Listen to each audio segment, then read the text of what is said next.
मैं फीडबैक को बहुत इंपॉर्टेंस देता हूँ अपने शुरुआती करियर से। मैंने कई साल कॉरपोरेट में काम किया है, तो मैंने ये देखा है कि फीडबैक से ही इम्प्रूवमेंट होता है। ठीक है, और इसीलिए ये सेंटेंसेस जानबूझ के इस रूल में ऐसे रखे गए हैं कि इसके बाहर कुछ एसएससी नहीं पूछता है। ये जो रूल, ये कहीं आपको किसी बुक से कॉपी पेस्ट करके या किसी और कोई टीचर पढ़ा रहा है वहां से कॉपी पेस्ट करके नहीं मिलेगा। स्पेशली रूल में देख, मैं जब बनाता हूँ ये रूल।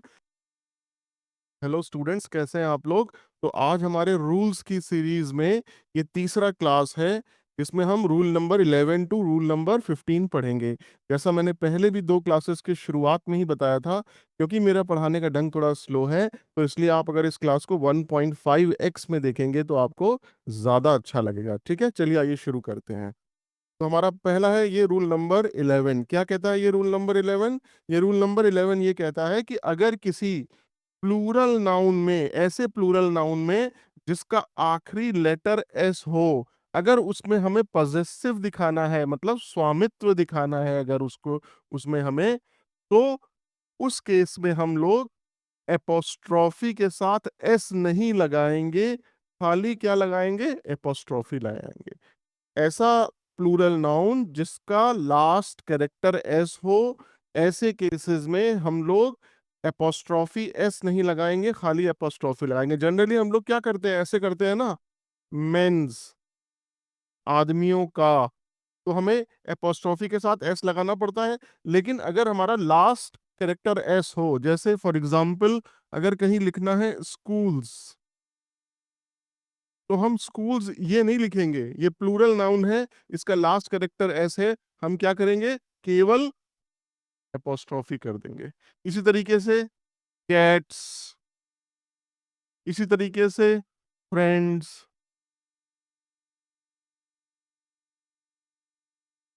ठीक, तो ये रूल ये कहता है। क्यों ऐसा करते हैं हम? इसलिए ऐसा करते हैं क्योंकि जो एक हिसिंग साउंड आती है उसको हटाने के लिए। जैसे अगर हम यहाँ लिख रहे हैं मेंस, तो लास्ट में एक एस साउंड आ रहा है, लेकिन अगर खुद का लास्ट कैरेक्टर एस है तो साउंड कैसी हो जाएगी? हिसिंग साउंड हो जाएगी।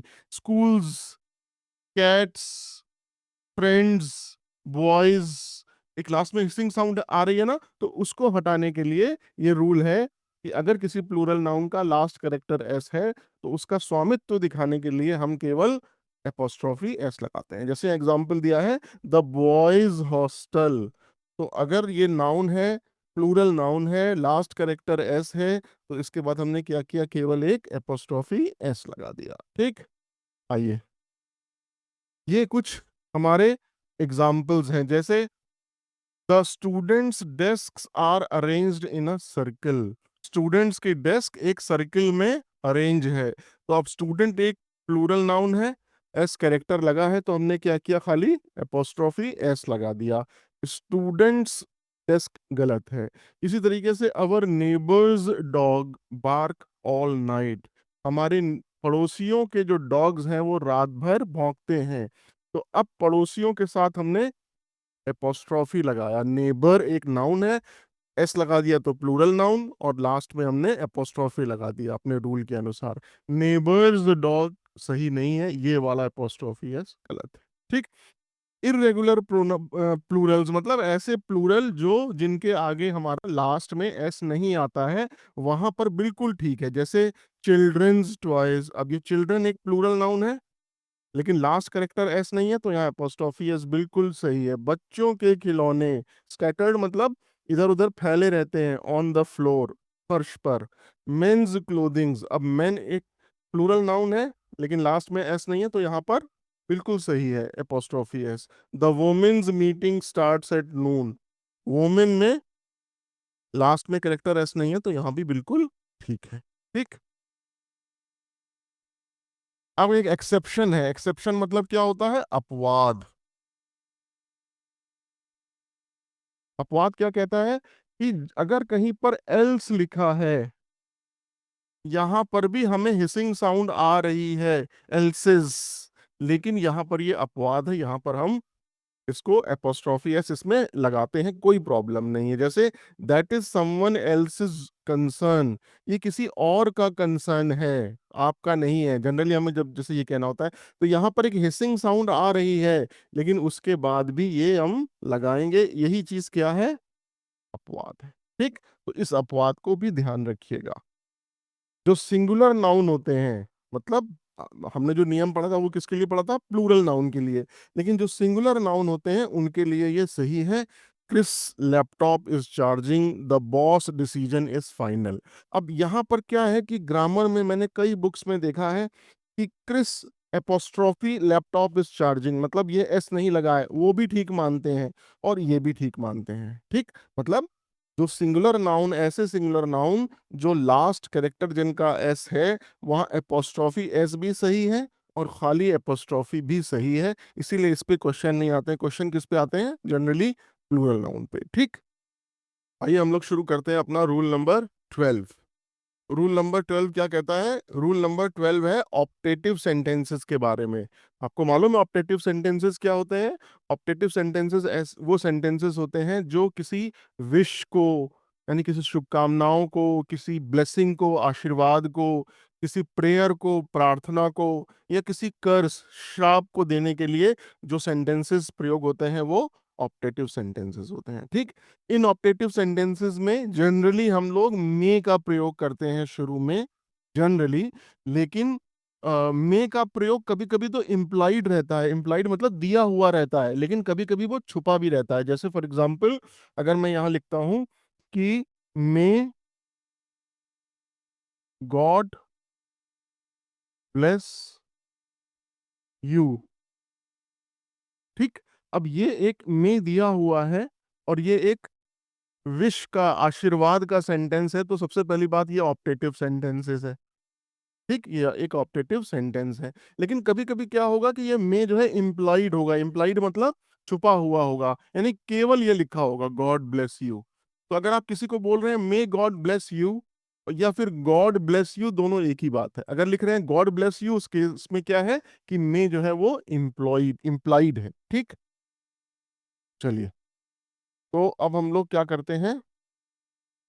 जो मैंने अभी आपको बताया कि ऑप्टेटिव सेंटेंस वो सेंटेंस है जो एक्सप्रेस करते हैं एक विश को, एक प्रेयर को, प्रार्थना को, या श्राप को। इसमें आप ब्लेसिंग भी लिख सकते हैं। ठीक, such sentences typically begin with the form of may. ऐसे सेंटेंसेस जनरली मे से शुरू होते हैं, लेकिन समटाइम्स इम्प्लाई इट, कभी कभी ये इम्प्लाई भी करते हैं। जैसे मैंने आपको भी एग्जांपल दिया, मे गॉड ब्लेस यू या God bless you. In sentences में क्या होता है कि subject, regardless of the subject, मतलब सब्जेक्ट मैटर नहीं करता है, जो चाहे वो सिंगुलर हो या प्लूरल हो, verb remains in its base form. ठीक, जनरली क्या होता है, हम लोग ये लिखते हैं ना, ही गोज टू स्कूल। ठीक, और या फिर दे गो टू स्कूल। मतलब वर्ब कौन सी आ रही है ये डिपेंड कर रहा है कि सब्जेक्ट कैसा है। यहाँ पे प्लूरल सब्जेक्ट है तो सिंपल वर्ब की बेस फॉर्म आई, लेकिन सिंगुलर सब्जेक्ट है, ही आ रहा है, तो क्या हो गया? ही गोज हो गया, यानी वर्ब के साथ एस या एस जुड़ गया। तो रूल ये क्या कह रहा है कि ऑप्टेटिव सेंटेंसेस में चाहे सिंगुलर हो और या फिर प्लूरल सब्जेक्ट हो, जो वर्ब है वो हमेशा बेस फॉर्म ही आएगी। ठीक, जैसे आइए कुछ सेंटेंसेस से समझते हैं। जैसे may every sunrise bring you renewed hope.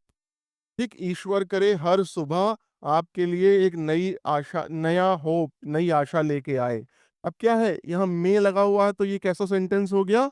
Optative sentence हो गया। और यहाँ ब्रिंग क्या हो गया? ये वर्ब की बेस फॉर्म हो गया। ठीक, तो यहाँ पर ये रूल क्या कहना चाहता है? रूल ये कहना चाहता है कि चाहे ये सब्जेक्ट सिंगुलर हो या चाहे ये सब्जेक्ट प्लूरल हो, यहाँ पर वर्ब की बेस फॉर्म ही आएगी। मतलब may every sunrise bring them renewed hope भी होगा, अगर यू की बजाय कई लोग हैं जिनके बारे में बात की जा रही है, तो वहां उस केस में भी क्या होगा? वर्ब की बेस फॉर्म ही होगा।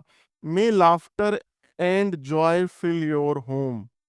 ठीक, भगवान करे कि हंसी और खुशी आपके घर को भर दे। ठीक, अब यहां पर क्या है? में आया तो ऑप्टेटिव सेंटेंस हो गया, और फिल ये वर्ब की बेस फॉर्म हुई। ठीक, चाहे योर होम हो चाहे देयर होम हो, ये वर्ब की बेस फॉर्म ही रहेगा। अब यहाँ कह रहे हैं इम्प्लाइड में कंस्ट्रक्शन। इम्प्लाइड में कंस्ट्रक्शन मतलब जहां पर में जो है वो एक्सप्लिसिटली अलग से दिया नहीं है, सेंटेंस के अंदर ही छुपा हुआ है। Long live the champions of truth. Long live the champions of truth. अब ये आप चाहे तो यहां लिख दीजिए may long live the champions of truth. तो वर्ब की कैसी फॉर्म आई? बेस फॉर्म आई। ठीक, इवन दो सब्जेक्ट प्लूरल है। God save the pioneers of change. May god save the pioneers of change, यहाँ इंप्लाइड है इसलिए मे नहीं लगाया, वर्ब की बेस फॉर्म। एक्सप्रेसिंग अ कर्स और अ स्ट्रॉन्ग विश। कर्स मतलब श्राप, और विश मतलब क्या हम चाहते हैं, हमारी इच्छा। May obstacles vanish from your path. Vanish गायब होना, वर्ब की base form. May all doubts be swept away in your endeavours. भगवान करे सारी शंकाएं जो है तुम्हारे प्रयासों से हट जाएं। अब अगर आप ध्यान दें कि इस केस में बाकी सारे केसेस में रूल फॉलो हो रहे हैं, लेकिन इस पर्टिकुलर सेंटेंस में, ये जो सेंटेंस है, इस सेंटेंस में अगर आप ध्यान दें तो वर्ब की बेस फॉर्म नहीं आ रही है। तो क्या आप लोग एक मिनट पॉज करके ये बता सकते हैं कि ये लास्ट लाइन जो है, ये जो लास्ट सेंटेंस है, ये आखिर ऐसा क्यों है कि बाकी सब में वर्ब की बेस फॉर्म आ रही है लेकिन इसमें नहीं आ रही? आप क्या कमेंट में बता सकते हैं इसके पहले कि मैं बताऊं? मेरा तो काम है बताना, मैं टीचर हूं, लेकिन क्या आप बता सकते हैं एनालाइज करके? तो ऐसे केसेस में आपको क्या एनालाइज करना होता है कि बाकी सेंटेंस में और इस सेंटेंस के फॉर्मेशन में कोई फर्क तो नहीं है। है, बाकी सेंटेंस में कहीं बी और वर्ब की थर्ड फॉर्म नहीं आ रही, इसमें आ रही है। यानी कि बाकी सारे सेंटेंस एक्टिव वॉइस में दिए हैं, लेकिन ये सेंटेंस क्या है? पैसिव वॉइस में। इसलिए यहाँ पे वो रूल फॉलो नहीं हो रहा है। ये वाला सेंटेंस पैसिव वॉइस में है। पैसिव वॉइस सेंटेंस की जनरली पहचान क्या होती है? बी प्लस वर्ब की थर्ड फॉर्म। ठीक, तो may all doubts be swept away, be के साथ वर्ब की थर्ड फॉर्म आ रही है, तो वो रूल इस रूल के ऊपर प्रिसाइड करता है। यानी ये कह सकते हैं आप कि ये जो रूल मैंने आपको यहाँ ये बताया है, ये रूल एक्टिव वॉइस सेंटेंसेस के लिए प्रयोग किया जाता है, पैसिव वॉइस सेंटेंस के लिए नहीं। कौन सा रूल? कि subject, regardless of the subject, subject को बिना देखे हुए, चाहे वो सिंगुलर हो या प्लूरल हो, वर्ब हमेशा उस अपनी बेस फॉर्म में प्रयोग की जाती है। कौन से सेंटेंस में? ऑप्टेटिव सेंटेंसेस में, विश, ब्लेसिंग, प्रेयर, कर्स, इस तरह के सेंटेंसेस में। ठीक है, आई होप अब ये आपको रूल क्लियर हो गया होगा बिल्कुल। तो ये रूल नंबर 13 क्या कहता है, आइए देखते हैं। The use of with and by. मतलब ये प्रिपोजिशन जो विद और बाई है, इनका प्रयोग हम कैसे करते हैं? तो अगर हम इसका शाब्दिक अर्थ लें तो विद का मतलब होता है साथ में, और बाई का मतलब होता है द्वारा। ठीक, आइए देखते हैं।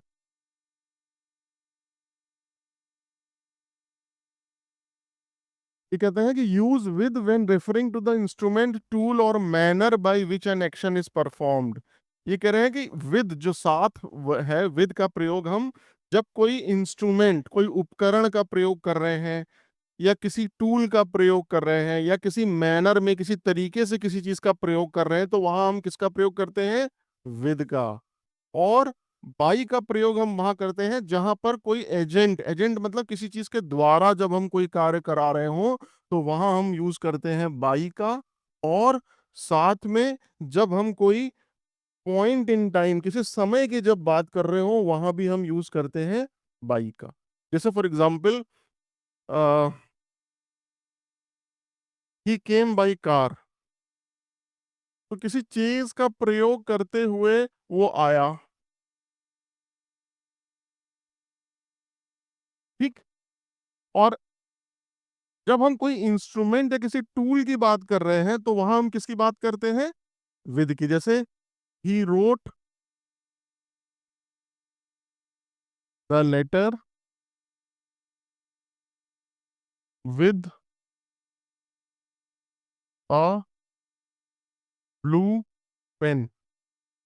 उसने लेटर ब्लू पेन से लिखा। तो किसी इंस्ट्रूमेंट, किसी टूल का प्रयोग करते हुए, कौन सा टूल? पेन का। उसका प्रयोग करते हुए उसने वो लेटर लिखा, तो हमने क्या यूज किया? विद। ठीक। तो ये रूल क्या कहना चाह रहा है कि विद का प्रयोग कहाँ करते हैं और बाई का प्रयोग कहाँ करते हैं, ये यहाँ आपको समझना होगा, क्योंकि इस पे क्वेश्चन बनते हैं। आइए कुछ सेंटेंसेस से समझते हैं। जैसे she composed a melody with a vintage guitar. Vintage guitar मतलब पुराने गिटार से उसने संगीत को कंपोज किया, बनाया। तो किससे बनाया?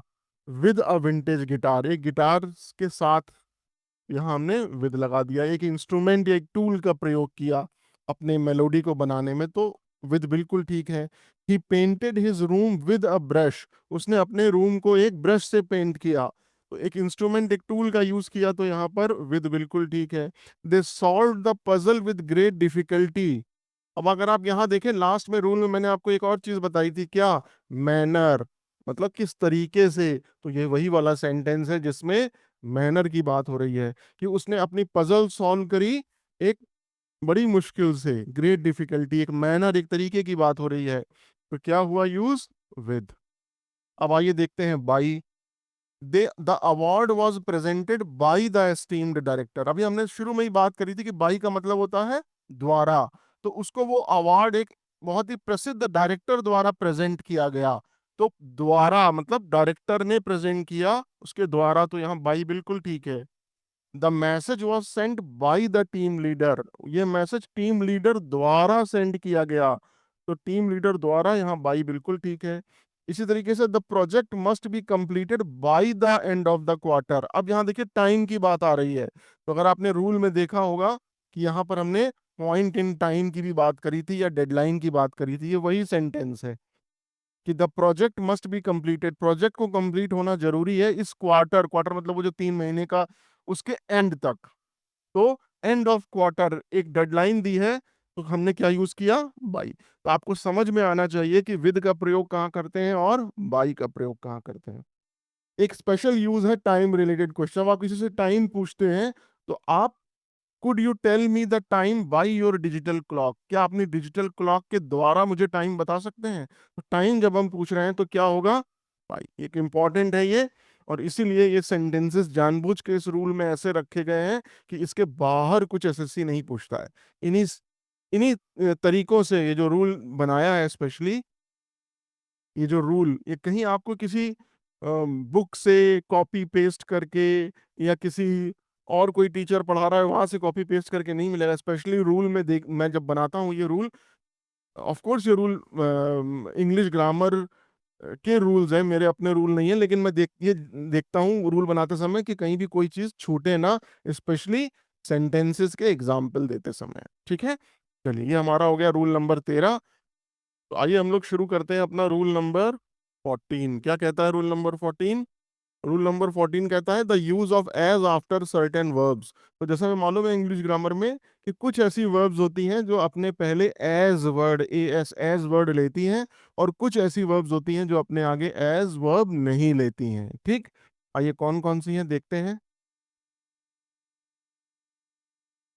कुछ ऐसी वर्ब्स हैं जो आप पहले एज लेती हैं to introduce a description of the role. अपने रोल को, क्षमता को, गुण को प्रदर्शित करने के लिए या डिस्क्राइब करने के लिए किसी चीज के एज लेती हैं कुछ वर्ब, और कुछ वर्ब नहीं लेती हैं। जैसे regard, know, describe, define, portray, depict, view, require, ये अपने से पहले एज लेती हैं, इनका प्रयोग किया जाता है। और इसके साथ ही साथ कुछ ऐसे वर्ब्स हैं जैसे call, name, elect, consider, appoint, make, choose, think, ये अपने पहले एज नहीं लेती हैं। जैसे फॉर एग्जाम्पल, अब जब आप सेंटेंस लिखते हैं तो कैसे लिखते हैं? महात्मा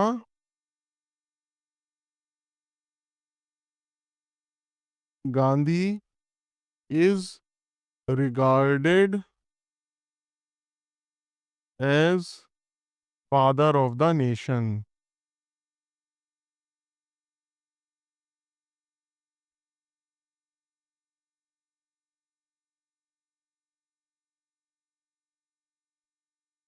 ठीक, father of the nation.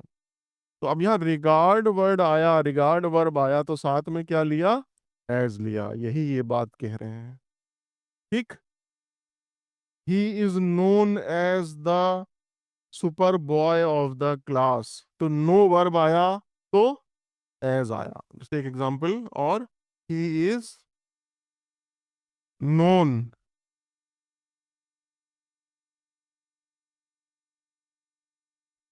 As super boy of the class.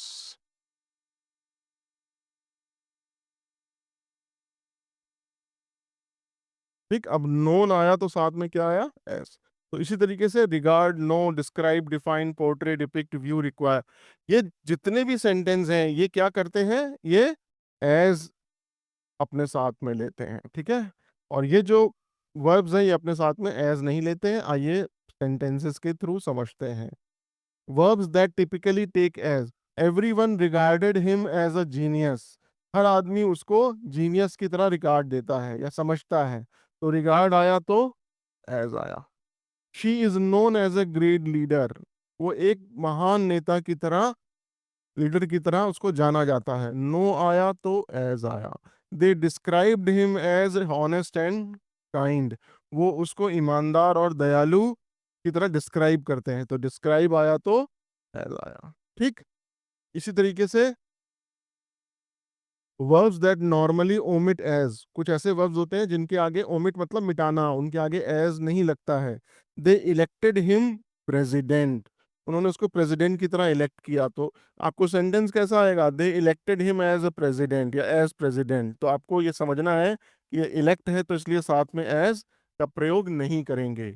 We called her the best singer, तो कॉल्ड आया वर्ब, एज का प्रयोग नहीं करेंगे। We called her as the best singer, गलत है।